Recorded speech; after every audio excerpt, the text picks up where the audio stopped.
Dust swirled across the trading post as Emma Caldwell stood rigid beside her father. The Apache warrior waited silently, his weathered face revealing nothing of his thoughts. Her father's grip on her arm tightened as he completed the arrangement. A daughter for peace between their peoples. Emma's throat constricted with unshed tears as she was handed over like cattle. The warrior, Running Wolf, merely nodded, his dark eyes briefly meeting hers before turning away. As he led her toward the mountains that would become her prison, Emma clutched the small Bible in her pocket, the last remnant of her former life. She had expected hatred from this man, perhaps even cruelty. What she never expected was to find wisdom in his silence, strength in his gentleness, or healing in his ancient ways. Could a union born of necessity truly transform into something sacred? Before we jump back in, tell us where you're tuning in from, and if this story touches you, make sure you're subscribed, because tomorrow I've saved something extra special for you. Emma's last morning at the settlement dawned grey and cheerless. She had barely slept, her mind racing between terror and resignation. The small cabin that had been home these past 3 years felt suddenly precious, each familiar creak and smell a comfort she'd taken for granted. "It's time," her father said. From the doorway, his voice rough with emotion he wouldn't show on his face. In his weathered hand, he held his silver pocket watch, the one that had crossed the continent with him 20 years before. "Take it," he said, pressing the cool metal into her palm. "To remember who you are." Emma's fingers closed around the timepiece. Its steady ticking seemed to count down the moments of her old life. "This arrangement secures peace for everyone," he continued, his tone hardening. "The Caldwells have always done their duty. You'll do yours." Her mother appeared behind him, eyes red-rimmed. "I've packed some herbs," she whispered, sliding a small bundle into Emma's bag, "for fever and pain, and," she hesitated, "for women's troubles." Their embrace was brief but fierce. "Be strong," her mother murmured against her hair. "Find ways to survive." 12-year-old Samuel burst into the cabin, face flushed with anger. "You can't go. I'll fight them myself." "Sam!" Emma knelt before her brother. "Sometimes the bravest thing isn't fighting." "It's wrong," he insisted. "Ever since they raided Johnson's place and took 2 of their own back," Emma finished quietly, remembering the tension that had simmered for months. Stolen cattle, encroached boundaries, misunderstandings grown deadly, until the treaty offer came, peace for a bride. Outside, the settlement had gathered. Faces Emma had known all her life now looked at her with a mixture of pity and something else, a distance, as if she were already gone from them. At the edge of the clearing stood Running Wolf, mounted on a paint horse. 2 other warriors waited behind him, their expressions impassive. "Head high now," her father muttered. "Show them Caldwell pride." Emma squared her shoulders, though her insides trembled. She'd been raised on stories of Apache savagery, of scalping and torture, of women taken and children killed. Now she was to live among them, to lie beside one of them. The thought made her stomach clench. Running Wolf dismounted as they approached. He wore a blue trade-cloth shirt and buckskin leggings, a knife at his belt, the only visible weapon. His black hair hung in 2 braids, and when he looked at her, his dark eyes revealed nothing. The settlement's preacher stepped forward with the treaty paper. Her father signed, then Running Wolf made his mark. "The woman comes with us now," Running Wolf said, his English precise but accented.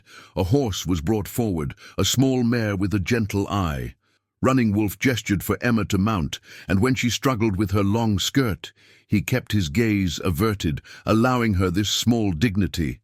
Her father pressed the Bible into her hands at the last moment. "Keep faith," he said. Then they were moving, the settlement falling away behind them. Emma didn't look back, though she felt every step widening the distance from everything familiar. The pocket watch ticked against her heart, counting seconds. In a world she no longer belonged to, the Apache warriors rode in silence, flanking her, but keeping a respectful distance. Running Wolf led them into the foothills, following trails invisible to Emma's eyes. When she glanced at his straight back, his broad shoulders, she wondered what manner of man he truly was. Not the monster of campfire tales, perhaps, but still, utterly foreign. "How far?" she asked when they stopped at a stream to water the horses. Running Wolf looked at her, perhaps surprised she had spoken. 2 days to winter camp, he answered, then turned away. 2 days to her new life. Emma touched the pocket watch through her dress, its steady rhythm, a final connection to the world she was leaving behind. By the second evening, the landscape had transformed. They traveled through narrow canyons with walls that soared upward, painted in bands of red and gold. Emma's body ached from riding, but she refused to complain. The afternoon sun slanted through cottonwood trees as they followed a creek that widened into a river. "We are here," Running Wolf said, breaking hours of silence. At first, Emma saw nothing but the natural curve of the canyon. Then, movement caught her eye, people emerging from dwellings that blended perfectly with the surrounding landscape. Wickiups made of brush and earth stood in a semicircle, smoke rising from several. Children stopped their play to stare. Women paused in their work, some with baskets, others scraping hides. Running Wolf dismounted, gesturing for Emma to do the same. Her legs nearly buckled as she slid from the saddle.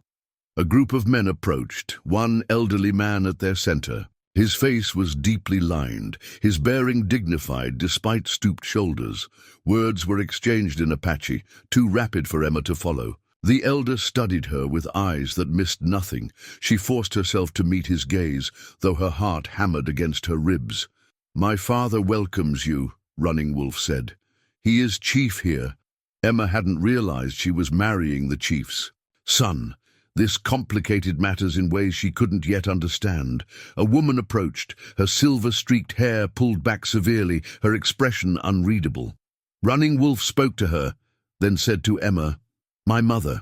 The woman stepped forward, removing something from around her neck, a necklace of intricate beadwork in patterns of blue and white. Without asking permission, she placed it over Emma's head. The weight settled against her collarbone, foreign and heavy. "She honors you," Running Wolf explained. "The welcome necklace belongs to the women of my family." Emma touched it tentatively. "Thank you," she said, though the woman couldn't understand her words. A younger woman pushed forward, saying something sharp and angry. Her resemblance to Running Wolf was unmistakable. His sister, Emma guessed. Whatever she said caused a ripple of discomfort among the gathered people. "Eagle Woman does not agree with the peace treaty," Running Wolf said simply. "She says no. White Woman should wear our mother's beads." Emma's cheeks burned. "Tell her I didn't ask for them." When Running Wolf translated, Eagle Woman's eyes narrowed, but she stepped back. The chief spoke again, his voice carrying authority despite its softness. Running Wolf nodded. "Come," he told Emma. "I will show you where you will stay." He led her to a wickiup larger than most. Inside, a partition of hides created 2 spaces. Running Wolf gestured to the smaller section. "This is yours," he said. "I will not—" He seemed to search for words. "The marriage is for peace. I will not ask more until you are ready." Relief flooded through Emma, followed quickly by confusion. The stories told around settler fires never mentioned Apache men with such restraint. "My mother will bring food," he added, leaving her alone.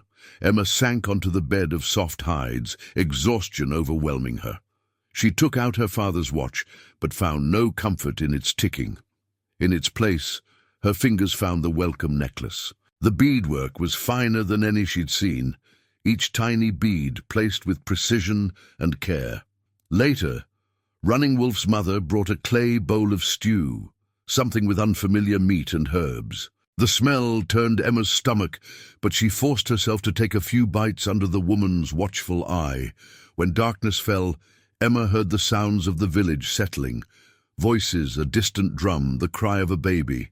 Outside, someone began singing, a melody that rose and fell like the contours of the land around them.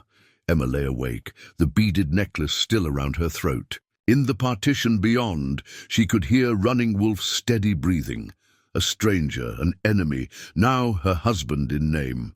She curled her fingers around her Bible, whispering prayers into the darkness of a world utterly foreign to her. Yet the welcome necklace remained, its weight a reminder that she had been given a place, however tenuous, in this new world. Dawn came with unfamiliar sounds, women's voices, children's laughter, the nickering of horses. Emma rose stiffly, smoothing her rumpled dress. Running Wolf had already gone. Outside, the village hummed with activity. Women worked at cook fires or scraped hides stretched on frames. Children darted between dwellings, some pausing to stare at her before being shooed away. Running Wolf's mother appeared, gesturing for Emma to follow. She led Emma to where several women worked around a large fire, passing her a clay water vessel with intricate patterns etched into its surface. The older woman pantomimed, carrying water, pointing toward the river. Emma understood. Her first chore. She nodded, taking the vessel carefully in both hands. After several attempts, Emma managed to hit the trunk of a pine tree Running Wolf had designated as their target. The arrow didn't embed deeply, but Running Wolf nodded with approval. "You have a good eye," he said. "With practice, you will become strong." They continued into the afternoon, tracking a small herd of deer. When Running Wolf finally spotted their quarry, he motioned for Emma to remain still. She watched, mesmerized, as he approached with nearly supernatural stealth. "Before shooting," he whispered words she couldn't hear. Later, he explained, "A prayer of thanks to the deer for giving its life so we may live. All things are connected in the sacred circle." After a clean kill, Running Wolf demonstrated how to field dress the deer, working with practiced efficiency. Rather than turning away in disgust as she might have weeks ago, Emma watched carefully, asking questions about which parts were saved and why. "Nothing is wasted," Running Wolf explained, collecting even the sinew and small bones. "The deer gives everything, meat for strength, hide for shelter, bone for tools." They were securing the meat to the horses when Emma heard a low growl. Running Wolf froze, slowly reaching for his knife. "Mountain lion," he whispered, "move very slowly toward your horse." But the big cat had already decided to attack, launching itself from a rocky outcrop with terrifying speed. Running Wolf shoved Emma aside, taking the brunt of the impact as the mountain lion crashed into him. Man and beast tumbled in a blur of snarling and shouting. Emma scrambled for Running Wolf's fallen bow, knocking an arrow with shaking hands. The cat had Running Wolf pinned, its massive paws striking at his upraised arm. Emma drew back, remembering his instructions. Breathe, aim, release. The arrow struck the mountain lion's flank, not a killing shot, but enough to divert its attention. "Bika!" Beast whirled toward her, and Emma fumbled for another arrow, knowing she'd be too slow. But Running Wolf seized the moment, driving his knife deep into the cat's throat. With a final scream, the mountain lion collapsed. Silence fell over the clearing. Running Wolf lay bleeding from deep claw marks across his chest and arms. "You fought." "Well," he said, his voice strained as Emma knelt beside him. "You're hurt badly," she replied, tearing strips from her underskirt to bind his wounds. The ride back to the village was agonizingly slow.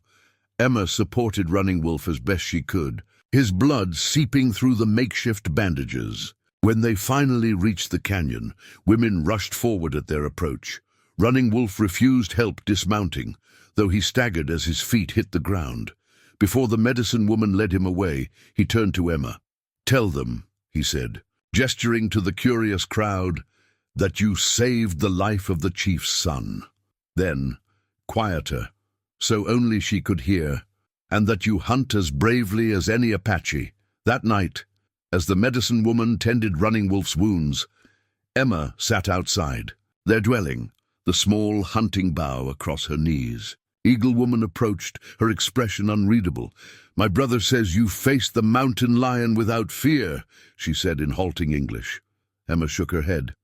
"I was terrified." For the first time, Eagle Woman's stern face softened slightly. to act despite fear. That is bravery. Running Wolf's wounds healed slowly. During his recovery, Emma found herself the subject of new attention in the village. The story of the mountain lion attack had spread, embellished with each telling. Children, who had once hidden from her, now trailed behind her, mimicking her movements. Some women began inviting her to join their work circles, teaching her to weave baskets tight enough to carry water.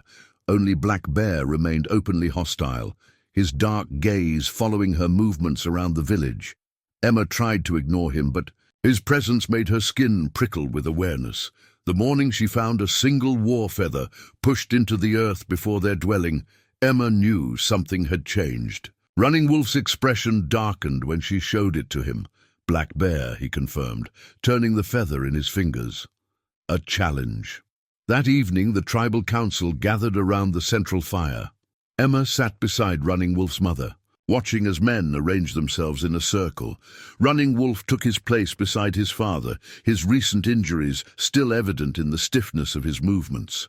Black Bear sat opposite, flanked by several younger warriors. The chief spoke.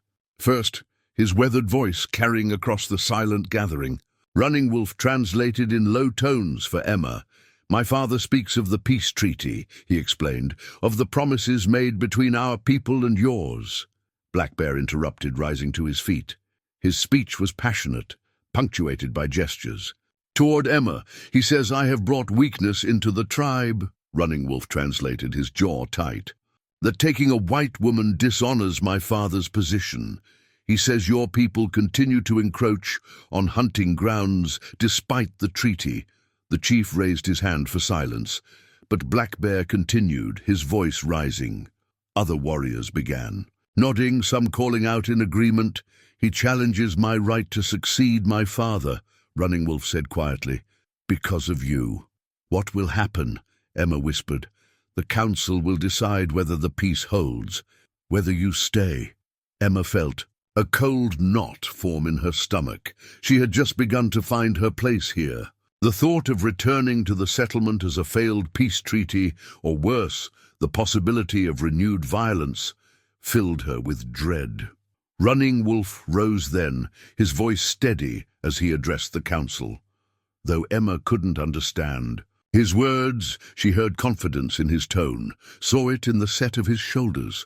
"I told them that change comes to all peoples," he explained later as they walked back to their dwelling. "That the old ways of constant war will lead only to our destruction. And they believed you." Running Wolf's mouth twisted. "Some. Others follow Black Bear, because they fear what they do not understand." He paused, considering her. "He fears you most of all." "Me?" Emma was startled. "What threat could I possibly pose? You show our people another way is possible. Each day you learn our customs, speak our words, work alongside our women. You saved my life without hesitation." His dark eyes held hers. "You make his warnings hollow." That night Emma couldn't sleep. The war feather, which Running Wolf had placed on a high shelf, seemed to cast a shadow larger than its size. She rose quietly, crossing to where Running Wolf slept. For the first time, she deliberately crossed the boundary between their spaces. "Running Wolf," she whispered. He was instantly alert, sitting up. "What is wrong? I need to understand." "She," said, settling beside him.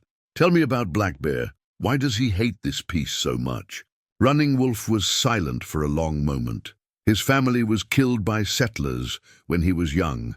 He alone survived by hiding in a ravine. He sighed.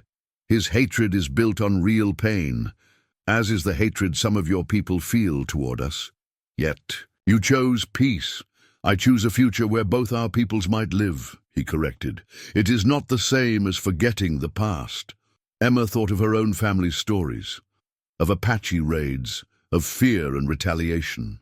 How simple it had seemed before she came here, before she knew these people as individuals with their own histories and hopes. "What will you do if the council turns against you?" she asked. Running Wolf's expression was grave. "Fight for what I believe is right." His hand found hers in the darkness, a tentative touch. "For the future I have begun to see." Emma didn't pull away. His hand was warm, calloused from a lifetime of work and warfare, yet gentle in its grasp. For the first time, she allowed herself to acknowledge that her fate and Running Wolf's were now entwined, not just by a treaty on paper, but by shared dangers and fragile trust.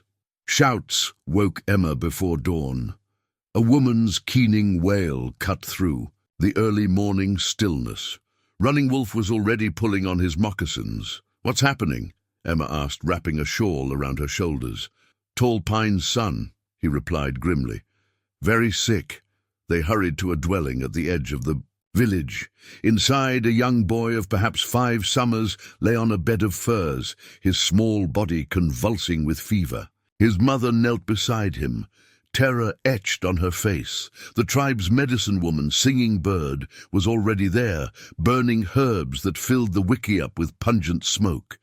Emma hung back, but her trained eye recognized symptoms her mother had taught her to fear: the rash spreading across the child's chest, the glazed, unfocused eyes, the labored breathing. "Scarlet fever," she whispered to Running Wolf. "It kills many children in the settlements." Singing Bird glanced up sharply as if sensing Emma's diagnosis. The old medicine woman continued her treatments through the morning, herbal teas, smoke-cleansing, chanted prayers, but by midday the boy's condition had worsened. "He needs willow bark tea for the fever," Emma told Running Wolf, "and a poultice of certain herbs my mother taught me to prepare." Running Wolf translated for Singing Bird, who frowned deeply, responding with rapid words.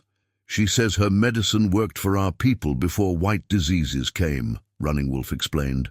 "She says the boy's spirit is being called away." Emma bit her lip, remembering similar scenes in the settlement, mothers weeping over small, still forms, preventable deaths in a land with too few doctors. "Ask her if I may try," Emma said quietly. "Tell her I respect her ways, but perhaps, together, we might be stronger." After tense discussion, Singing Bird nodded once, her lined face revealing both skepticism and desperate hope. Emma hurried back to her dwelling for the herbs her mother had packed months ago. She worked quickly, preparing the willow bark tea to reduce fever while explaining each step to Singing Bird through Running Wolf's translation. The old medicine woman watched carefully, occasionally asking questions about proportions and preparation. As Emma applied the cooling poultice to the boy's chest, Singing Bird continued her prayer songs, creating an unexpected harmony of 2 healing traditions. Through the long afternoon and into the night, they worked side by side, each contributing their knowledge. Near midnight, the boy's fever finally broke. By dawn, he was sleeping peacefully, the angry rash beginning to fade. His exhausted mother wept with relief, clasping Emma's hands in wordless gratitude. Outside the wickiup, Singing Bird approached Emma, her expression solemn. From a pouch at her waist, she removed a small bundle of herbs bound with sinew, plants Emma didn't recognize. "She says these are sacred healing herbs," Running Wolf translated, "knowledge passed from mother to daughter for generations. She gives them to you because you showed respect for our ways while bringing your own medicine." Emma accepted the bundle with appropriate reverence. "Tell her I'm honored beyond words." Later that day, as Emma sorted and dried the precious herbs, Singing Bird appeared at their dwelling. The old woman settled beside Emma, pointing to each herb and speaking their Apache names slowly, waiting for Emma to repeat them. Running Wolf, returning from the horse corral, paused to watch this unexpected lesson. "She has never shared her medicine knowledge with any outsider," he said, wonder in his voice. "I'm not sure I'm still an outsider," Emma replied softly, surprising herself with the truth of it. That evening, as they shared a meal outside their dwelling, Emma noticed Black Bear observing them from across the central clearing. His gaze tracked Singing Bird's visits to Emma throughout the day. "He sees you becoming part of the tribe," Running Wolf said, following her gaze. "It threatens everything he believes.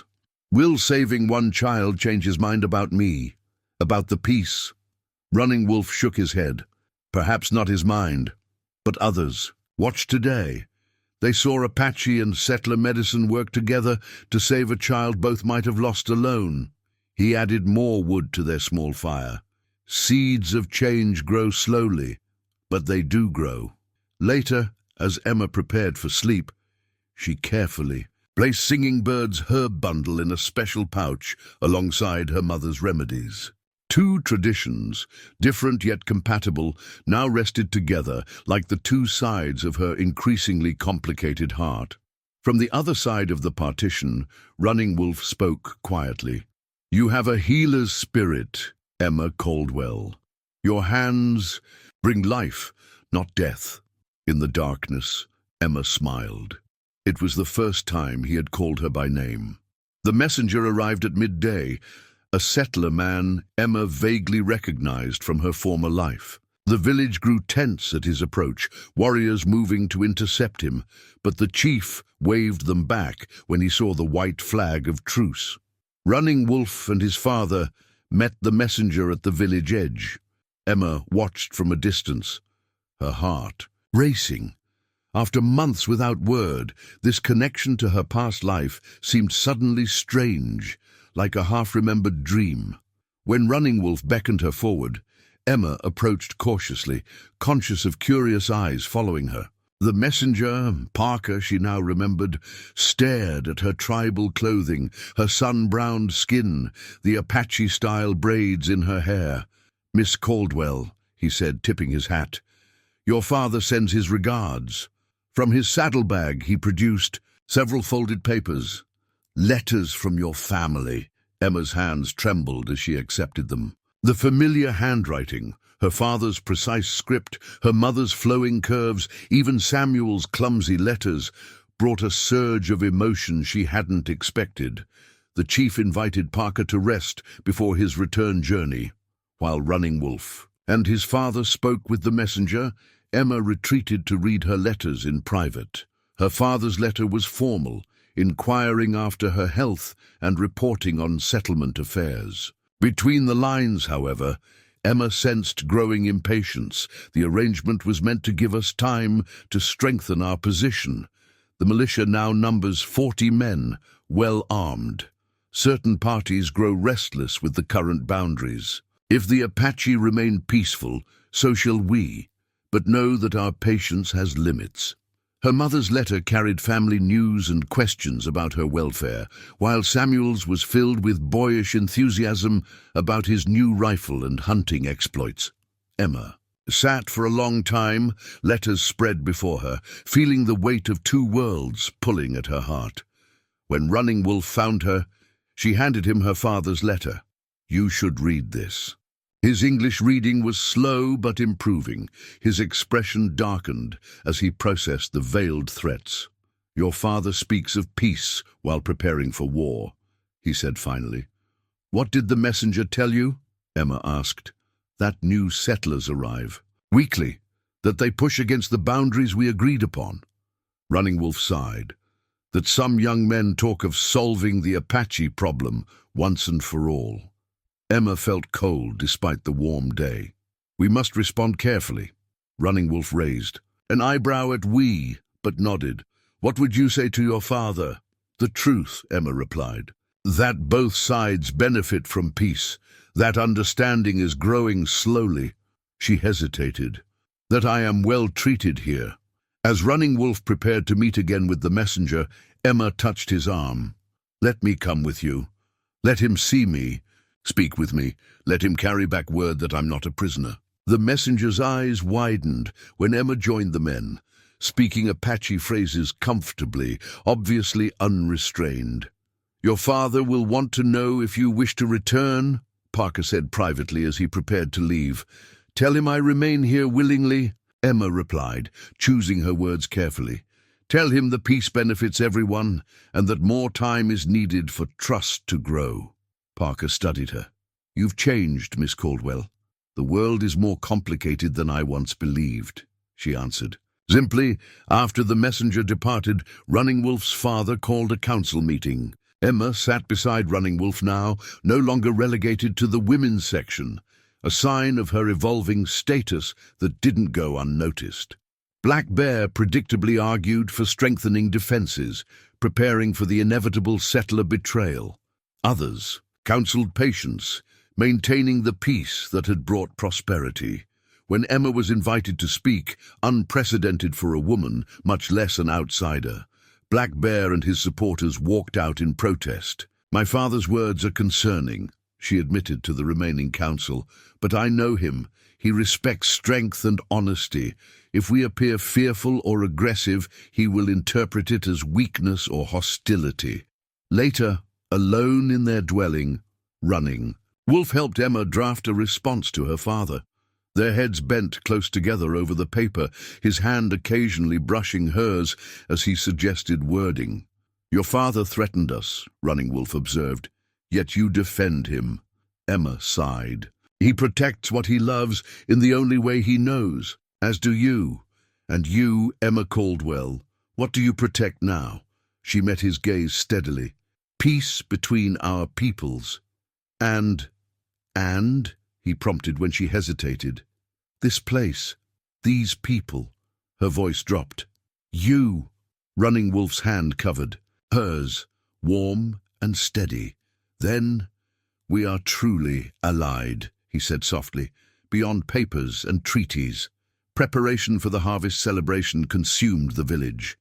Emma watched with fascination as everyday routines gave way to ritual and ceremony. Women ground special corn for sacred bread, while men prepared the ceremonial grounds, sweeping the dancing area with branch brooms in precise patterns. "Our most important gathering," Running Wolf explained as they walked among the busy villagers. "We give thanks for the earth's gifts and ask the spirit's blessing for the coming winter." The women's preparations particularly intrigued Emma. Even Eagle Woman, who still maintained a cool distance, seemed caught up in the excitement, her usual severity softened by anticipation. 3 days before the celebration, Running Wolf's mother came to their dwelling carrying a bundle wrapped in soft deerskin. Her eyes held unusual warmth as she presented it to Emma. "For you," Running Wolf translated, "to wear at the celebration." Emma unwrapped the bundle to reveal a ceremonial dress unlike anything she'd seen before. Buckskin adorned with intricate beadwork in patterns of blue, white, and yellow. A matching pair of moccasins and a beaded belt completed the outfit. "The women made this," Running Wolf explained, his voice filled with surprise. "Each contributed to its creation. But why?" Emma asked, running her fingers over the exquisite beadwork. "They honor your place among us," he said simply. "The dress bears the patterns of our family." On the morning of the celebration, Running Wolf's mother and several other women came to help Emma prepare. They brushed her honey-colored hair until it shone, weaving small blue beads into twin braids. The ceremonial dress fit perfectly, the soft buckskin moving like a second skin. When she emerged from the dwelling, Running Wolf stood waiting, magnificent in his own ceremonial attire, a shirt adorned with porcupine quills, leggings decorated with geometric patterns, and a single eagle feather standing upright in his black hair. His eyes widened at the sight of her. "You honor our ways," he said softly. The celebration began at sunset. Bonfires blazed around the ceremonial grounds as tribal members gathered. The elders entered first, led by the chief and medicine woman, followed by warriors and their families. Running Wolf took Emma's hand as they joined the procession. The rituals unfolded through the evening, prayers offered to the 4 directions, sacred smoke wafting over the assembly, songs that seemed to emerge from the earth itself. Emma watched, mesmerized by the pageantry, the genuine reverence. "Now, we dance to honor the harvest," Running Wolf explained, as drummers took their positions. "Will you join?" Emma hesitated. "I don't know the steps." "Feel the drum," he advised. "It beats like a heart." The dance began simply, women forming an inner circle, men an outer ring, moving clockwise in measured steps. Emma followed Running Wolf's mother carefully matching her movements. The drumbeat intensified, and dancers responded with increased energy. Emma felt herself drawn into the rhythm, her initial self-consciousness fading. During a pause between dances, Running Wolf brought Emma a ceremonial cup. "Sacred corn drink," he explained, "for strength and blessing." As Emma accepted the cup, a commotion erupted at the edge of the gathering. Black Bear strode into the ceremonial grounds, several supporters behind him, his face contorted with anger. As he pointed at Emma, "He says, you desecrate our sacred ceremony," Running Wolf translated, his body tensing, "that you wear our patterns and dance our dances, but remain a spy for your people." The celebration stilled as Black Bear continued his tirade, gesturing toward Emma's dress, her braided hair with its blue beads. Some looked away uncomfortably, others watched with concern. Emma handed the ceremonial cup back to Running Wolf, then stepped forward to face Black Bear directly. "I wear this dress with honor and respect," she said, her Apache words careful but clear, "given by the women of this tribe who judge me by my actions, not my birth." Running Wolf translated her words for those who didn't understand, pride evident in his voice.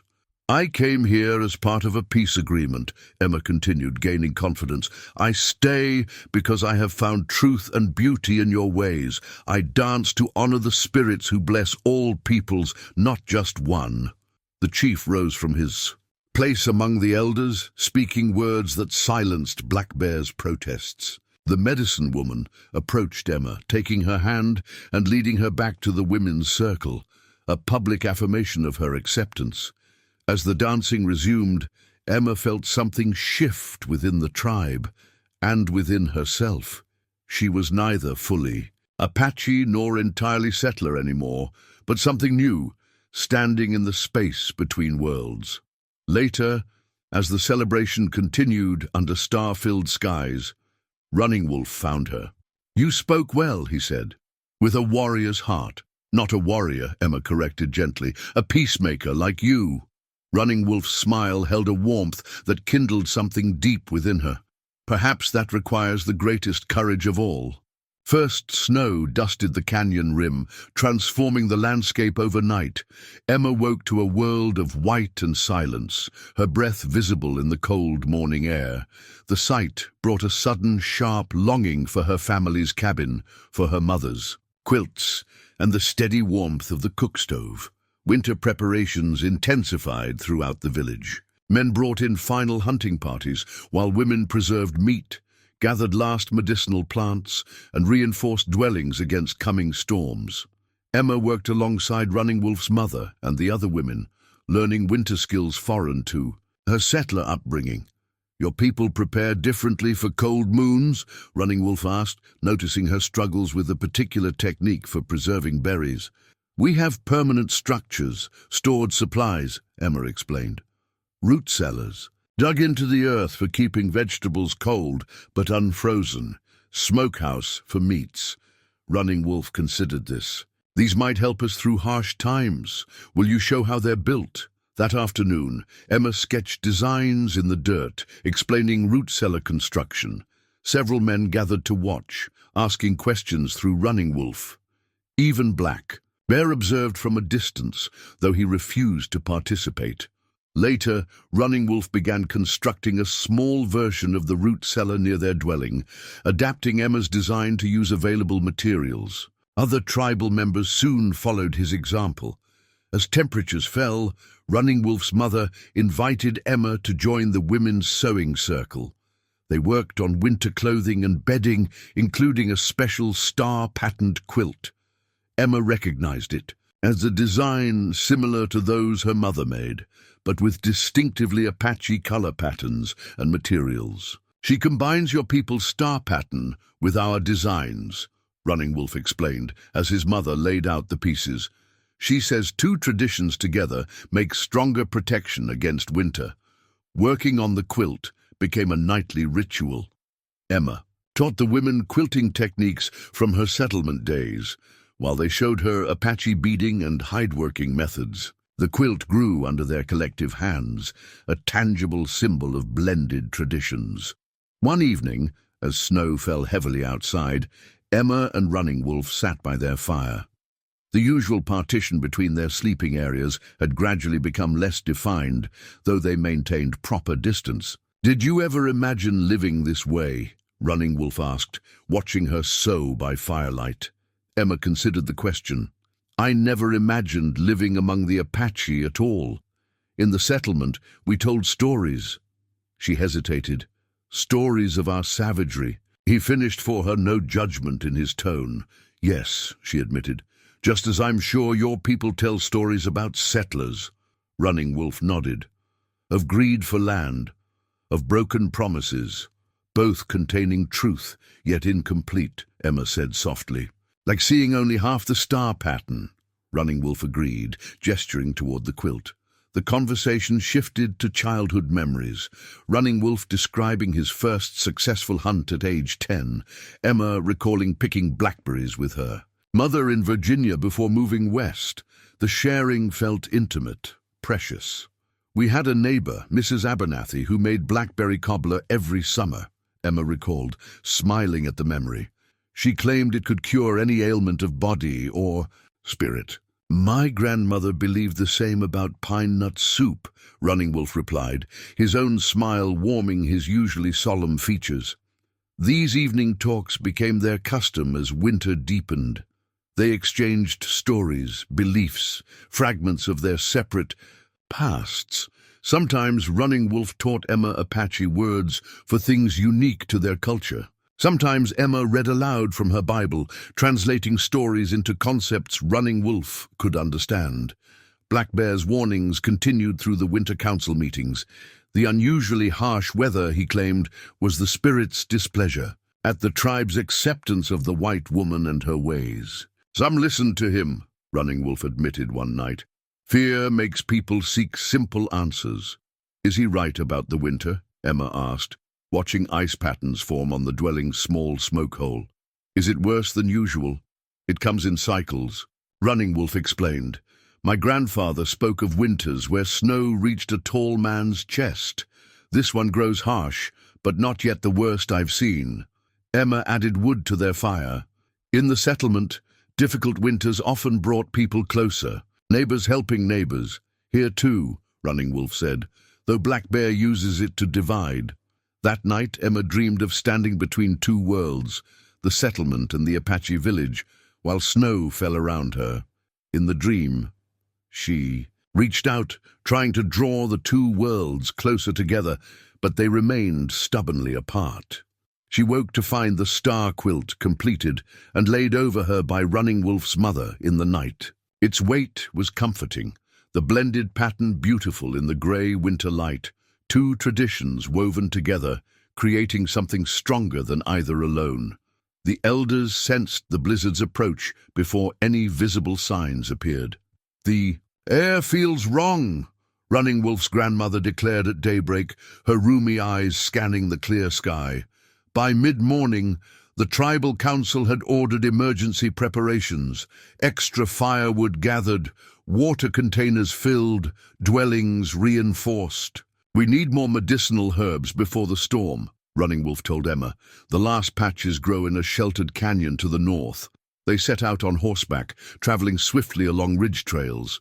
Emma had grown comfortable on Apache ponies, her body moving in rhythm with her mount as they navigated difficult terrain. The late winter sun shone brightly, making it difficult to believe a storm approached. "How much time do we have?" Emma asked as they dismounted near a protected south-facing slope where early spring plants had begun to emerge. "Hours, perhaps," Running Wolf replied, scanning the northern horizon where a faint line of darkness was just becoming visible. "We must work quickly." As they gathered herbs, Running Wolf produced a small object from his pouch, a bone whistle carved with intricate symbols. "For you," he said, placing it in her palm. "A signal whistle, 3 short calls means danger or lost." He demonstrated the sound, sharp, carrying notes that echoed off canyon walls. "If we are separated in the storm, use it." Emma slipped the whistle around her neck on its leather cord. "Thank you, but I plan to stay very close to you." Their eyes met, a moment of shared understanding passing between them. In recent weeks, the careful distance they'd maintained had gradually diminished. Small touches, a hand steadying an elbow, fingers brushing while passing objects, had become commonplace, each contact carrying unspoken meaning. They worked efficiently, filling their pouches with precious early plants. But the storm moved faster than anticipated. The dark line on the horizon rapidly expanded into towering clouds that devoured the blue sky. The temperature plummeted as wind began to howl through the canyon. "We must go now," Running Wolf urged, securing their gathered herbs. "The main trail will soon be impassable." They mounted quickly, but the storm's ferocity increased with frightening speed. Snow began falling in thick, blinding sheets, driven by powerful gusts. Within minutes, visibility dropped to mere feet. "Stay close," Running Wolf called over the wind scream. Their horses huddled together, reluctant to move into the stinging snow. The trail back to the village disappeared beneath rapidly accumulating drifts.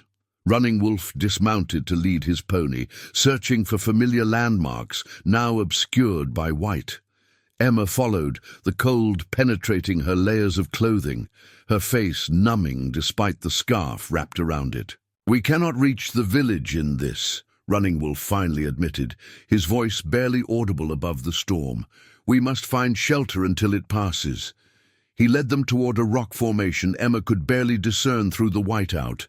As they drew closer, she saw it concealed a small cave entrance, just large enough for them and their ponies. Inside, they were protected from the wind, but not the penetrating cold. Running Wolf worked quickly, creating a small fire from materials in his pack, while Emma tended to the nervous horses. The cave's limited space forced them to huddle close to the meager flame. "Will your father send searchers?" Emma asked, her teeth chattering. Running Wolf shook his head. "Not in this storm.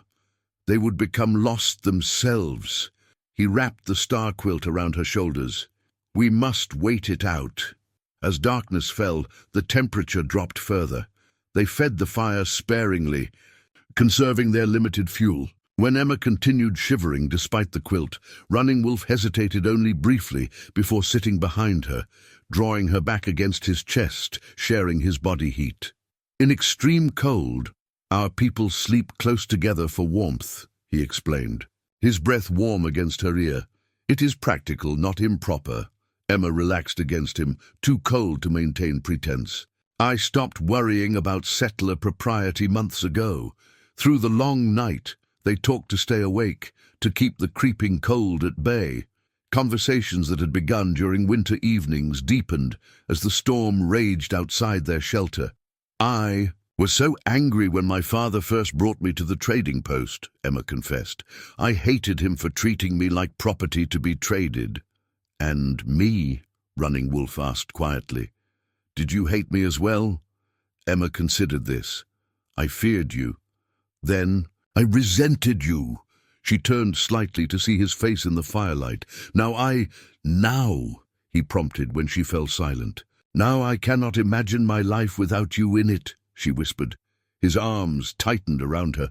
"When I first agreed to the marriage treaty, I thought only of my people's safety," he admitted. "I did not expect to find a partner in the peace, someone who sees the world as I do, with hope for something better. In the intimacy of the cave, with death potentially waiting outside in the howling white, truth emerged between them.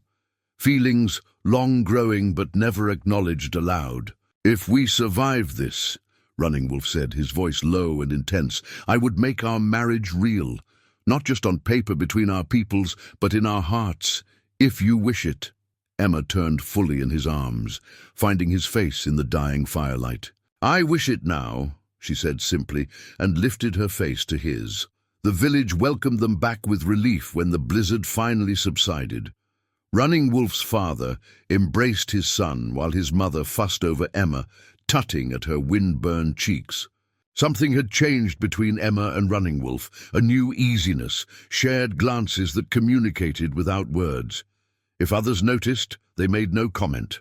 The harsh winter finally released its grip on the canyon.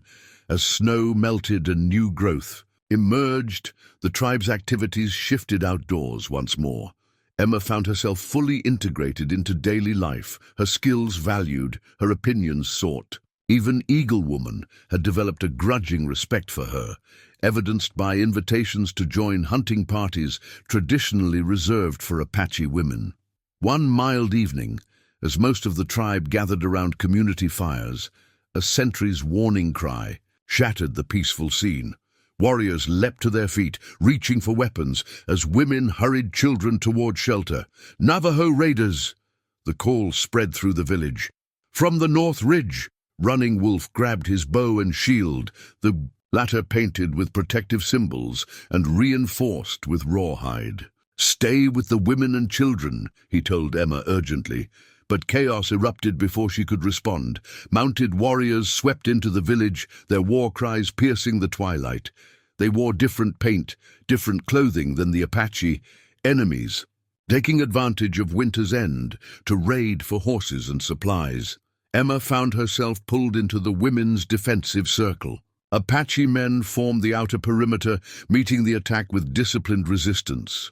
Emma watched in horror as Running Wolf engaged a mounted raider, narrowly avoiding a thrusting lance. The women were not passive observers. They defended their territory fiercely, using hunting bows and stone-headed clubs against any raiders who broke through the men's line. Eagle Woman organized their defense, stationing stronger fighters at vulnerable points, while the elderly guarded the smallest. "Children in central dwellings. You know medicine," Eagle Woman told Emma tersely. "Be ready for wounded." A raider broke through, charging toward the children's shelter. Without thinking, Emma grabbed a fallen warrior's knife and stepped into his path. The man's surprise at facing a white woman gave her the moment she needed to slash at his pony's bridle, causing the animal to rear. Eagle Woman finished what Emma started, a well-aimed stone from her sling, striking the raider's temple. The battle raged through the village. Emma moved between caring for wounded defenders and helping the defensive line. She saw Running Wolf, fighting with controlled fury, his movements precise despite the chaos around him. Then she saw him fall. A Navajo war club caught him across the shoulders, sending him sprawling. His attacker raised the weapon for a killing blow. Emma's scream distracted the raider just long enough for Running Wolf to roll aside. He regained his footing, but Emma could see blood streaming from a wound on his arm. His shield had splintered under the powerful blow. As suddenly as it had begun, the raid ended. The Navajo, meeting stronger resistance than expected, retreated, with only a few stolen horses. The village assessed its damage. Several wounded, one elder killed, supplies destroyed, but they had repelled the worst of the attack.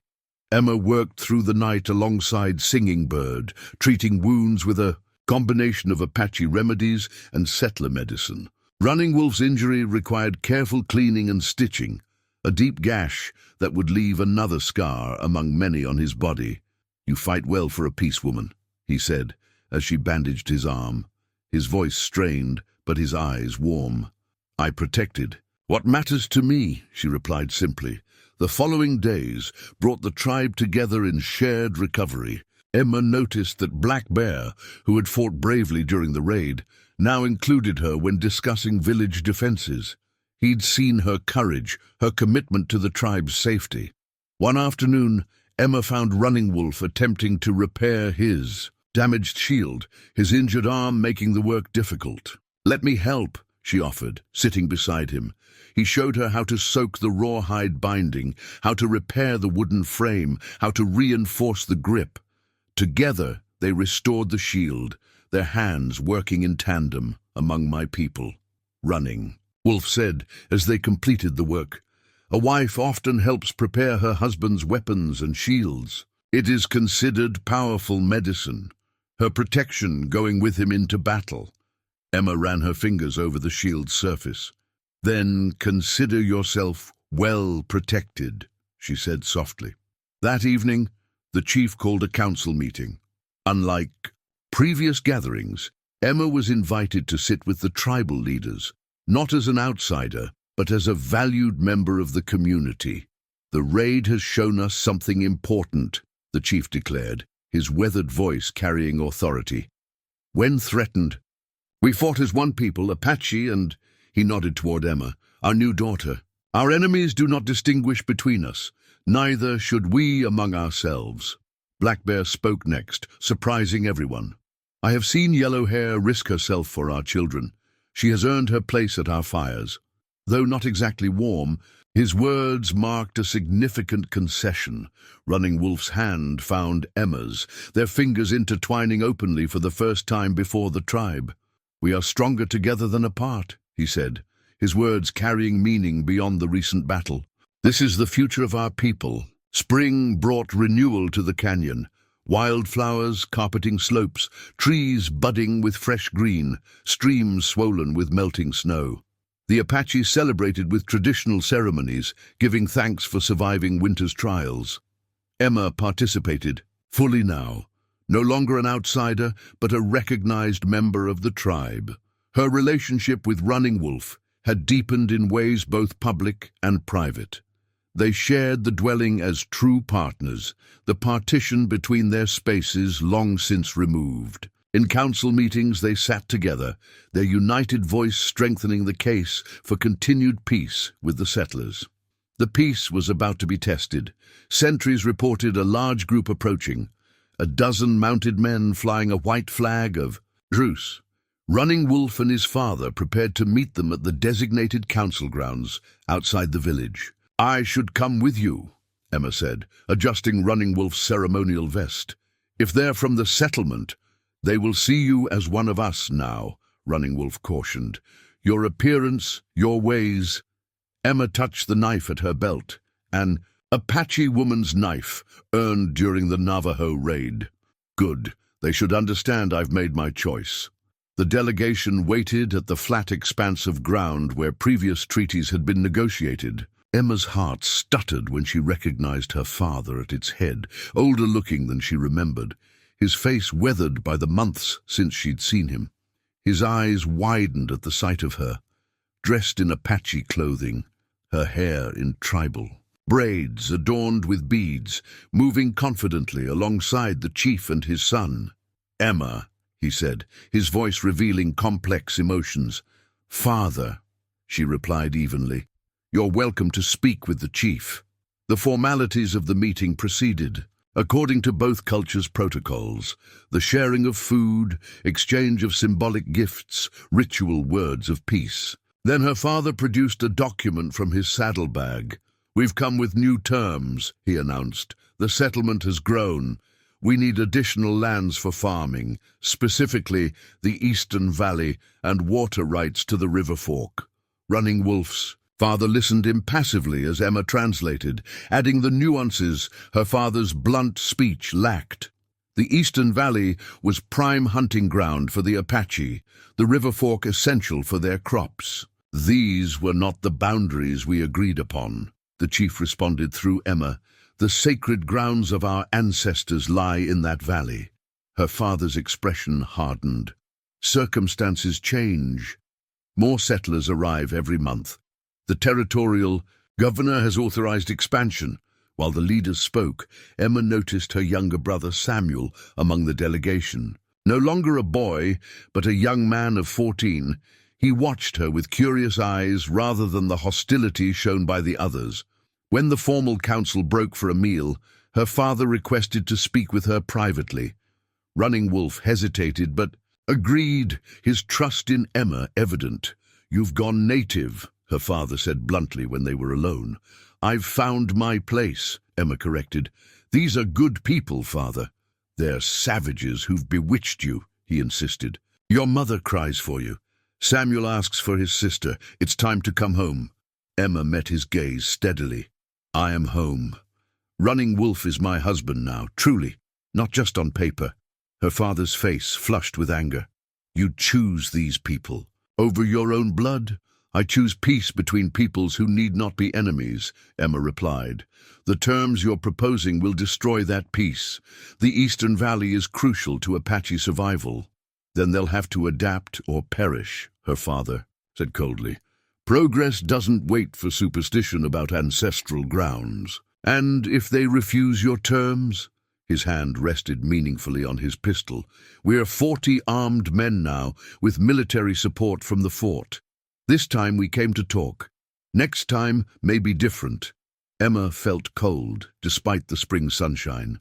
"You'd start a war that would destroy both communities." 3 days, he replied. "We'll wait 3 days for their answer."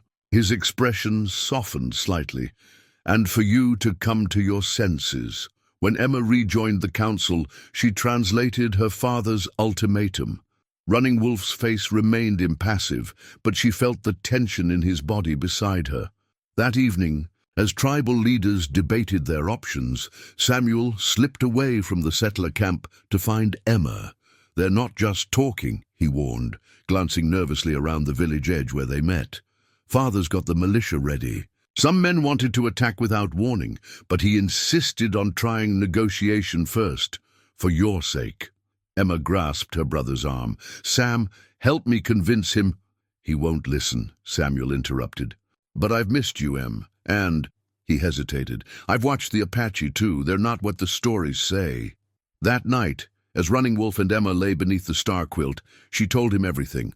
Her father's threats, Samuel's warning, the militia's readiness. "Your father was always going to break the treaty," Running Wolf said quietly. "Black Bear understood this. But not all settlers think like my father," Emma insisted.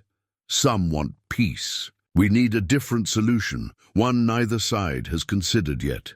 Running Wolf touched her cheek in the darkness. "Then we will find it together. You bridge both worlds now, Emma. Perhaps that is why the spirits brought you to us." He held the original treaty document between them, the paper that had first bound them together, now weathered and fragile, like the peace it represented. Emma couldn't sleep. Long after Running Wolf's breathing had deepened into slumber, she sat by their small fire, staring at the treaty document. Two irreconcilable needs, two peoples unable to see beyond their own perspectives. Yet she lived in both worlds now. By dawn, an idea had formed. When Running Wolf woke, she explained her thinking. "The Eastern Valley is sacred to your people because it contains ancestral grounds," she began. "But not all of it is burial land, correct?" Running Wolf nodded cautiously. "And my father wants the valley for farming, specifically for water access from the river fork," she continued, sketching in the dirt floor. "What if we created a map showing exactly which parts of the valley are sacred, which parts could be shared, and which parts must remain solely Apache?" Running Wolf studied her rough drawing. "Your father would never accept Apache ownership of any part of the valley." "Not ownership as settlers understand it," Emma agreed. "But what about shared usage rights? Protected sacred zones with settler guarantees? Designated hunting grounds with seasonal access?" Throughout the day, they refined the concept, creating a detailed map on a large piece of hide. Emma's knowledge of settler law combined with Running Wolf's understanding of Apache needs and traditions. They worked seamlessly together, each contributing perspective the other lacked. When Black Bear and several other warriors came to argue for armed resistance, Running Wolf spread out their map. "Fighting may come," he acknowledged, "but first we try a new path, one that includes both wisdom traditions." Black Bear studied the proposal with skeptical eyes. "Settlers do not honor boundaries once drawn. We have learned this many times." "Some you don't," Emma agreed, "but others might if the agreement has teeth, consequences for violations, advantages for cooperation." "What advantages could we offer that they would value?" Black Bear challenged. Emma thought of the settlement's ongoing struggles, attacks from other tribes, difficult river crossings during spring floods, limited knowledge of local medicinal plants. "Protection against Navajo raids," she suggested. "Safe passage expertise, medicinal knowledge." As night fell, Running Wolf called the council together. Emma presented their plan, explaining concepts from settler law, while Running Wolf translated cultural necessities for his people. The discussion lasted hours, the map continuously modified as tribal members contributed insights. "It might work," the chief said finally, But who among the settlers would consider such an arrangement? Your father seems determined. My brother, Emma said. He's young, but respected. And there are moderate voices among the settlers, those who understand that peace benefits everyone. You trust your brother? Black Bear asked, surprising Emma with his direct address. With my life, she answered without hesitation. Running Wolf nodded decisively. Then we send a message tonight. Under cover of darkness, Running Wolf and Emma slipped from the village, making their way to the settlers' camp. They observed from a distance, men gathered around fires, rifles close at hand, an atmosphere of tense anticipation. There, Emma whispered, pointing to a figure sitting apart from the others. Samuel always did prefer his own company. They circled wide, approaching from behind until they could softly call his name. Samuel started, then followed them into the darkness without, alerting the others. You're taking a terrible risk, he told them once they were safely distant. Father has men watching for any Apache movement. We have a proposal, Emma explained, spreading their map on a flat rock, illuminating it with a small shielded flame. A compromise that honors both people's needs. Samuel studied it intently as Emma explained the concept of shared usage rights, protected sacred zones, and mutual benefit arrangements. As a boy who'd grown up on the frontier, he understood the practical advantages better than most adults would. Father won't consider it, he said finally. He sees only one way forward, but others might listen, especially Johnson and Miller. They've lost sons to fighting and want peace. Can you arrange a meeting? Running Wolf asked. Secret from your father, with these reasonable men? Samuel hesitated, weighing his loyalty to his father against his growing conviction. Tomorrow at midday, he decided. There's a stand of cottonwoods a mile south of our camp. Father will be meeting with the militia leaders then. As they prepared to part, Samuel grabbed Emma's hand. I thought I'd lost my sister forever, but watching you now, the way you understand both sides, the way you and he work together. He glanced at Running Wolf with new respect. Maybe you found something better than what either side had alone. Back at the village, Emma and Running Wolf worked through the night, refining their proposal, anticipating objections, practicing their presentation. Other tribal members contributed ideas. Singing Bird suggested medicinal plant knowledge exchanges. Eagle Woman proposed hunting territory rotations based on seasons. We must speak with one voice tomorrow, Running Wolf told Emma as dawn approached, as if we are one person with two perspectives. Emma took his hand, their fingers interlacing with practiced familiarity. We already are. The Cottonwood Grove stood halfway between the Apache village and settler camp, neutral ground for an unprecedented meeting. Running Wolf and Emma arrived first, accompanied by Black Bear and two other respected warriors. They brought simple provisions and the carefully prepared map. Samuel appeared soon after with 3 settler men. Johnson, whose son had been killed in an early conflict, Miller, whose farm bordered Apache hunting grounds, and Reeves, an older man who had traded with the Apache before tensions escalated. Initial greetings were stiff, laden with generations of mistrust. Emma felt the weight of history pressing down as she made introductions. Running Wolf ceremonially offered the peace pipe, a sacred object rarely shared with outsiders. My wife has taught me that your people seal agreements differently than ours, he explained as the pipe circled. But among the Apache, sharing smoke means truth must be spoken, even between enemies.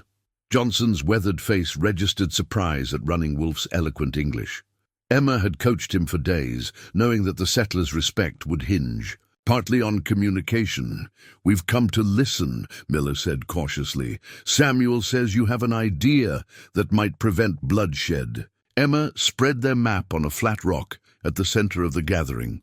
We propose boundaries that respect both people's needs, she began. Not simple lines on paper, but a living arrangement that acknowledges different uses for the same land. She explained their concept. Sacred burial grounds would remain exclusively Apache territory, while certain fertile areas could be farmed by settlers. Hunting rights would follow seasonal patterns. Water access would be shared with specific times allocated to each group. This isn't how land ownership usually works, Reeves objected. Which is why conflict continues, Running Wolf responded. You see land as something to be owned exclusively. We see it as a living entity with which we have relationship. Pretty words, Johnson said skeptically. But how would this work practically? For the next hour, they delved into specifics. Enforcement mechanisms, boundary markers, dispute resolution processes. Black Bear surprised Emma by contributing thoughtful provisions for joint hunting parties and protection against other hostile tribes. Your father won't accept this, Miller told Emma bluntly. He wants the entire valley. Some of your warriors won't accept it either, Reeves added, glancing at Black Bear. Yet here we sit, Running Wolf observed. Warriors and farmers talking. Instead of fighting, perhaps others can learn what we are learning. Samuel, who had remained quiet, suddenly spoke up. Nee! The territorial governor sent a letter last week. He's dispatching a representative to review the situation here. He looked meaningfully at Emma. If we could present an agreement already in place, with both sides committed, the governors. Man would be more likely to endorse it than impose something new, Reeves finished, nodding thoughtfully. As the discussion continued, Emma noticed a subtle shift. The men began speaking directly to each other, rather than through her. Barriers of language and culture remained, but a fragile bridge had formed. We would need to present this to our full communities, Running Wolf said eventually. Can we meet again tomorrow with more of our people? The settlers exchanged glances. Your father plans to demand an answer tomorrow, Samuel told Emma. If none comes, he'll take action. Then we must present our alternative before he acts, Emma insisted. A joint council of both peoples. Impossible, Johnson said immediately. Most settlers wouldn't agree to enter Apache territory, and your people would be shot approaching our camp. Black Bear, who had been studying the settlers with intense scrutiny, suddenly spoke in Apache. Running Wolf translated, He suggests the high mesa at sunrise, sacred ground to the Apache but visible to all, with approaches that neither side could use for ambush. The mesa was a flat-topped formation overlooking both the valley and canyon, a natural meeting place visible from miles around. We will bring our council there at dawn, Running Wolf said, including those who oppose this plan. Will you do the same? After the settlers departed to persuade their community, Black Bear approached Emma. You speak for our people now, he said, in his limited English. Tomorrow, speak with fire. Some will listen only to strength. That evening, the entire tribe gathered to prepare. The chief brought forth a sacred item rarely seen, the ceremonial peace pipe used in the last great treaty, generations ago. This pipe has witnessed the words of our ancestors, he told Emma and Running Wolf. Tomorrow, it will hear new words, a new path. Prepare yourselves. Through the night, they rehearsed their presentation, anticipating objections, refining responses. Running Wolf taught Emma the ceremonial phrases that would be expected, while she helped him understand settler legal concepts. Will it be enough? Emma whispered as they finally sought rest, dawn approaching. Running Wolf placed the peace pipe carefully between them. Seeds need only good soil to grow, not guarantees. We plant tomorrow what our children may harvest. And if my father refuses to listen, if your warriors reject compromise, then we will have tried a better way, he said simply, and that itself changes what comes after. Dawn painted the mesa gold as the Apache ascended one side and settlers the other. Emma's heart pounded as she recognized her father among the settler delegation. Samuel had somehow convinced him to attend.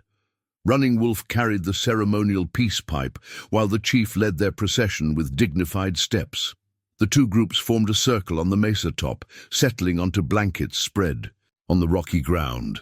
Emma's silver locket, a gift from her mother she had kept through all her months with the Apache, felt suddenly heavy against her collarbone as she took her place beside Running Wolf. Her father's face remained impassive as the chief began the traditional opening ceremony, but his eyes widened slightly when Emma translated the ancient words with fluid ease. She was neither fully settler nor fully Apache in this moment, but something new, a bridge between worlds. Running Wolf presented their proposal. The hide map spread for all to see. Emma followed, explaining settler concepts in Apache terms. Then Apache needs in language her father could understand. They moved in perfect harmony, their presentation clearly the product of two minds working as one. This arrangement honors both our peoples, Emma concluded. Neither side gets everything, but both get what they truly need. Murmurs rippled through both delegations. Emma saw uncertainty in her father's expression, perhaps the first crack in his certainty. The Eastern Valley has always been Apache. Your land, the chief stated through Emma's translation, but we recognize that change comes to all peoples. We offer this compromise in the spirit of 7 generations, thinking not just of ourselves, but of our children's children. Samuel spoke next, surprising Emma with his confidence. I've walked both territories. This plan protects what matters. Most to each side, we can fight and lose good people, or we can try something new. Discussion grew heated at times. Black Bear questioned whether settlers would honor new boundaries when they had broken previous ones. Emma's father insisted that written deeds, not usage rights, were the only legitimate form of land management. Yet slowly, incredibly, consensus began building. Johnson, who had lost his son, spoke movingly about wanting no more graves. Miller acknowledged that Apache knowledge of the land had saved settler crops more than once. Emma felt a fragile hope, growing as even her father grudgingly admitted certain points had merit. Running Wolf's hand found hers as the discussion turned toward practical next steps. That's when Black Bear suddenly tensed, his hunter's senses alerting before anyone else noticed. "Riders," he said sharply in Apache. "Coming fast." Emma translated. For the settlers, as Running Wolf moved to the mesa's edge, his expression darkened. "Armed men," he reported. "Not from the village or your camp." Samuel hurried to look. "Rawlins and his friends," he said grimly. "Father, they're the men you sent to scout the Eastern Valley yesterday." Emma's father frowned. "They were to report back to camp, not come here." The riders, 6 men from the settlement's most aggressive faction, galloped toward the mesa, rifles visible in their hands. Running Wolf signaled to the Apache warriors who moved protectively around their elders. "They don't know about the council," Emma realized with growing dread. "They see Apache and assume danger." "We should disperse," her father said, suddenly concerned. "Rawlins has a personal grudge against the Apache since the Johnson farm raid." But it was too late. The riders had spotted the gathering and were charging toward the mesa trail, shouting warnings to the settlers about an Apache ambush. Running Wolf made a swift decision. "Emma, go with your brother and father. Explain to these men that we meet in peace." "I'll stay with you," she insisted. "No," her father said, for once in agreement with Running Wolf. "Your place is with your people now." Emma looked between them, the man who had raised her and the man she had chosen, and understood with sudden clarity that both were her people. "I belong to both sides," she said, moving toward the trail where the riders would emerge. Running Wolf caught her arm. "Emma, trust me," she said, touching his face briefly before starting down the path. "We must speak with one voice tomorrow," Running Wolf told Emma as dawn approached, "as if we are one person with 2 perspectives." Emma took his hand, their fingers interlacing with practiced familiarity. "We already are." The Cottonwood Grove stood halfway between the Apache village and settler camp, neutral ground for an unprecedented meeting. Running Wolf and Emma arrived first, accompanied by Black Bear and 2 other respected warriors. They brought simple provisions and the carefully prepared map. Samuel appeared soon after with 3 settler men. Johnson, whose son had been killed in an early conflict, Miller, whose farm bordered Apache hunting grounds, and Reeves, an older man who had traded with the Apache before tensions escalated. Initial greetings were stiff, laden with generations of mistrust. Emma felt the weight of history pressing down as she made introductions. Running Wolf ceremonially offered the peace pipe, a sacred object rarely shared with outsiders. "My wife has taught me that your people seal agreements differently than ours," he explained as the pipe circled. "But among the Apache, sharing smoke means truth must be spoken, even between enemies." Johnson's weathered face registered surprise at Running Wolf's eloquent English. Emma had coached him for days, knowing that the settlers' respect would hinge partly on communication. "We've come to listen," Miller said cautiously. "Samuel says you have an idea that might prevent bloodshed." Emma spread their map on a flat rock at the center of the gathering. "We propose boundaries that respect both people's needs," she began. "Not simple lines on paper, but a living arrangement that acknowledges different uses for the same land." She explained their concept. Sacred burial grounds would remain exclusively Apache territory, while certain fertile areas could be farmed by settlers. Hunting rights would follow seasonal patterns. Water access would be shared with specific times allocated to each group. "This isn't how land ownership usually works," Reeves objected. "Which is why conflict continues," Running Wolf responded. "You see land as something to be owned exclusively. We see it as a living entity with which we have relationship." "Pretty words," Johnson said skeptically. "But how would this work practically?" For the next hour, they delved into specifics: enforcement mechanisms, boundary markers, dispute resolution processes. Black Bear surprised Emma by contributing thoughtful provisions for joint hunting parties and protection against other hostile tribes. "Your father won't accept this," Miller told Emma bluntly. "He wants the entire valley." "Some of your warriors won't accept it either," Reeves added, glancing at Black Bear. "Yet here we sit," Running Wolf observed. "Warriors and farmers talking instead of fighting. Perhaps others can learn what we are learning."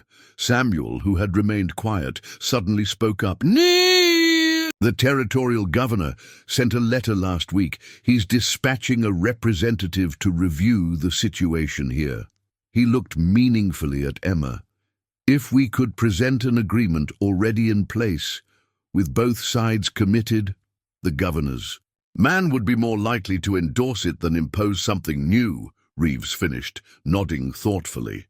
As the discussion continued, Emma noticed a subtle shift. The men began speaking directly to each other, rather than through her. Barriers of language and culture remained, but a fragile bridge had formed. "We would need to present this to our full communities," Running Wolf said eventually. "Can we meet again tomorrow with more of our people?" The settlers exchanged glances. "Your father plans to demand an answer tomorrow," Samuel told Emma. "If none comes, he'll take action. Then we must present our alternative before he acts," Emma insisted. "A joint council of both peoples." "Impossible," Johnson said immediately. "Most settlers wouldn't agree to enter Apache territory, and your people would be shot approaching our camp." Black Bear, who had been studying the settlers with intense scrutiny, suddenly spoke in Apache. Running Wolf translated, "He suggests the high mesa at sunrise, sacred ground to the Apache but visible to all, with approaches that neither side could use for ambush." The mesa was a flat-topped formation overlooking both the valley and canyon, a natural meeting place visible from miles around. "We will bring our council there at dawn," Running Wolf said, "including those who oppose this plan. Will you do the same?" After the settlers departed to persuade their community, Black Bear approached Emma. "You speak for our people now," he said, in his limited English. "Tomorrow, speak with fire. Some will listen only to strength." That evening, the entire tribe gathered to prepare. The chief brought forth a sacred item rarely seen, the ceremonial peace pipe used in the last great treaty. Generations ago, "This pipe has witnessed the words of our ancestors," he told Emma and Running Wolf. "Tomorrow it will hear new words, a new path. Prepare yourselves." Through the night, they rehearsed their presentation, anticipating objections, refining responses. Running Wolf taught Emma the ceremonial phrases that would be expected, while she helped him understand settler legal concepts. "Will it be enough?" Emma whispered as they finally sought rest, dawn approaching. Running Wolf placed the peace pipe carefully between them. "Seeds need only good soil to grow, not guarantees. We plant tomorrow what our children may harvest. And if my father refuses to listen, if your warriors reject compromise, then we will have tried a better way," he said simply, "and that itself changes what comes after." Dawn painted the mesa gold as the Apache ascended one side and settlers the other. Emma's heart pounded as she recognized her father among the settler delegation. Samuel had somehow convinced him to attend. Running Wolf carried the ceremonial peace pipe, while the chief led their procession with dignified steps. The two groups formed a circle on the mesa top, settling onto blankets spread on the rocky ground. Emma's silver locket, a gift from her mother she had kept through all her months with the Apache, felt suddenly heavy against her collarbone as she took her place beside Running Wolf. Her father's face remained impassive as the chief began the traditional opening ceremony, but his eyes widened slightly when Emma translated the ancient words with fluid ease. She was neither fully settler nor fully Apache in this moment, but something new, a bridge between worlds. Running Wolf presented their proposal, the hide map spread for all to see. Emma followed, explaining settler concepts in Apache terms. Then Apache needs in language her father could understand. They moved in perfect harmony, their presentation clearly the product of two minds working as one. "This arrangement honors both our peoples," Emma concluded. "Neither side gets everything, but both get what they truly need." Murmurs rippled through both delegations. Emma saw uncertainty in her father's expression, perhaps the first crack in his certainty. "The Eastern Valley has always been Apache. Your land," the chief stated through Emma's translation. "But we recognize that change comes to all peoples. We offer this compromise in the spirit of 7 generations, thinking not just of ourselves, but of our children's children." Samuel spoke next, surprising Emma with his confidence. "I've walked both territories. This plan protects what matters. Most to each side, we can fight and lose good people, or we can try something new." Discussion grew heated at times. Black Bear questioned whether settlers would honor new boundaries when they had broken previous ones.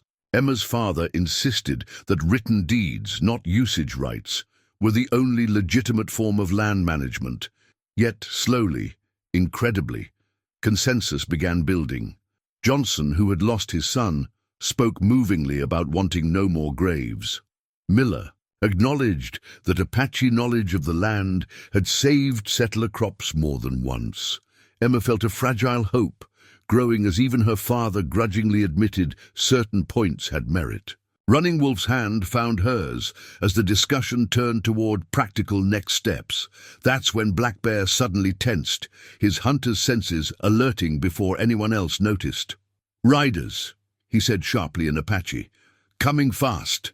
Emma translated. For the settlers, as Running Wolf moved to the mesa's edge, his expression darkened. "Armed men," he reported. "Not from the village or your camp." Samuel hurried to look. "Rawlins and his friends," he said grimly. "Father, they're the men you sent to scout the Eastern Valley yesterday." Emma's father frowned. "They were to report back to camp, not come here." The riders, 6 men from the settlement's most aggressive faction, galloped toward the mesa, rifles visible in their hands. Running Wolf signaled to the Apache warriors, who moved protectively around their elders. "They don't know about the council," Emma realized with growing dread.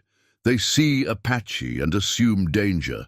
"We should disperse," her father said, suddenly concerned. "Rawlins has a personal grudge against the Apache since the Johnson farm raid." But it was too late. The riders had spotted the gathering and were charging toward the mesa trail, shouting warnings to the settlers about an Apache ambush. Running Wolf made a swift decision. "Emma, go with your brother and father. Explain to these men that we meet in peace." "I'll stay with you," she insisted. "No," her father said, for once in agreement with Running Wolf. "Your place is with your people now." Emma looked between them, the man who had raised her and the man she had chosen, and understood with sudden clarity that both were her people.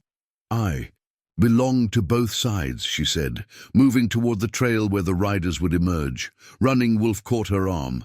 "Emma, trust me," she said, touching his face briefly before starting down the path. Samuel joined her, followed reluctantly by their father. The three Caldwells stood together as Rawlins and his men crested the trail, rifles raised. "Stand down," Emma's father called. "This is a peaceful council."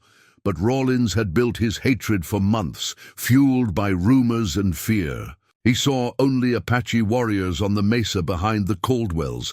"They've taken hostages," he shouted, raising his rifle. Everything happened at once. Running Wolf leaped forward as Rawlins fired. Emma felt herself shoved aside by her brother as the bullet meant for Running Wolf struck Samuel instead. In the chaos that followed, Emma found herself between Running Wolf and Rawlins, who was reloading for another shot. "No more!" she screamed, arms outstretched. Rawlins sneered.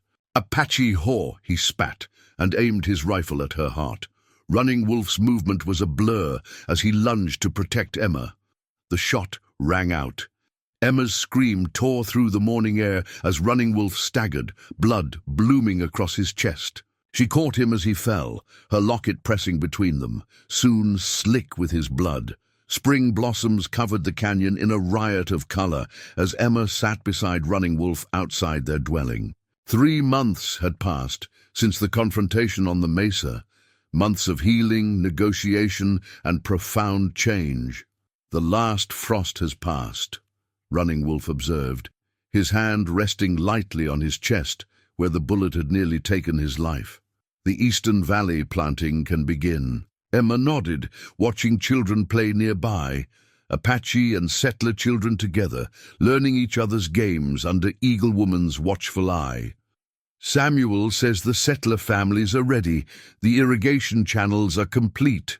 The violence that day on the mesa had nearly destroyed everything they had worked for. Instead, witnessing the bloodshed had galvanized both communities. Emma's father, seeing his son and Running Wolf both fall to settler bullets, had undergone a transformation of his own. He had personally arrested Rawlins, supporting the Apache demand for justice. During the long weeks of Running Wolf's recovery, the Joint Council had continued meeting, first in anger and grief, then with growing determination. The territorial governor's representative had arrived to find an unprecedented peace agreement already being implemented by both communities. Samuel had recovered from his wound more quickly than Running Wolf, becoming an unexpected champion for cooperation. Now he divided his time between the settlement and canyon, learning Apache ways while teaching settler skills. "Your mother sent word she'll visit again next week," Running Wolf said, smiling. "She and Singing Bird have become quite the medicine team." Emma laughed softly. "Who would have imagined it? My proper Virginia-born mother grinding herbs with an Apache medicine woman." The changes had rippled outward in ways neither community could have predicted. A small trading post had developed at the base of the mesa, where knowledge and goods were exchanged freely. Some settler families had relocated closer to the canyon, while a few Apache families had built dwellings near the Eastern Valley to oversee the shared farming project. Black Bear had surprised everyone by becoming one of the most effective guardians of the new boundaries. His warrior skills, once directed toward conflict, now served to protect the shared territories from outside threats and to train a joint defense force of Apache and settler men. Emma's father remained in the main settlement, still uncomfortable. With full integration, but he had become a staunch defender of the agreement. His letters to the territorial governor and military commander had helped secure official recognition of the unique arrangement. A small procession approached their dwelling, Running Wolf's father accompanied by Singing Bird, carrying ceremonial items. "It is time," the chief said. "The people wait." Emma and Running Wolf rose together, following them to the central gathering place where both communities had assembled. At the chief's signal, Emma's father stepped forward from the settler group, carrying a document case. The wedding ceremony that followed blended both traditions, Apache prayers and rituals, intertwined with elements from Emma's childhood faith. Singing Bird blessed them with sacred smoke, while the settlement's preacher read briefly from Emma's treasured Bible. The most meaningful moment came when Running Wolf presented Emma with a wedding band, unlike any seen on the frontier. A circle of silver in the settler tradition, but inlaid with copper in Apache patterns. Emma placed a matching band on Running Wolf's finger, the metal catching the spring sunlight as they joined hands. "Two metals, stronger together than either alone," Running Wolf said, speaking the traditional words they had written together. "Two peoples, finding strength in unity rather than conflict. What was begun in duty now continues in love," Emma responded, her voice clear across the hushed gathering. "What was divided now stands unified." Her father stepped forward then, formally blessing their union, a symbolic joining of communities as much as individuals. The chief followed with the Apache blessing for 7 generations of prosperity. As spring dusk settled over the canyon, the celebration continued around them. Emma watched her mother teaching settler women Apache basket-weaving techniques while Running Wolf showed settler men how to properly string a hunting bow. Children darted between groups, already comfortable in both worlds. "We have much work still to do," Running Wolf said quietly, his arm around Emma's waist. "Yes," she agreed, leaning into his strength, "but look at what we've already built." From a rocky outcrop above the canyon, they surveyed their shared domain as twilight painted the landscape in purples and golds. The eastern valley stretched before them, irrigation channels glinting in the last light. To the south, the settlement's buildings stood peacefully. Between them, along the river, new dwellings represented the beginning of a truly integrated community. Emma touched the wedding band on her finger, feeling the smooth blend of silver and copper, distinct metals unified in a single circle, like their two peoples finding harmony after generations of conflict. "Not an ending," Running Wolf said, following her thoughts as he often did now. "A beginning." Emma smiled up at him, her heart full. "The best kind of beginning. One built on understanding what true love is, not just between us, but between all our people."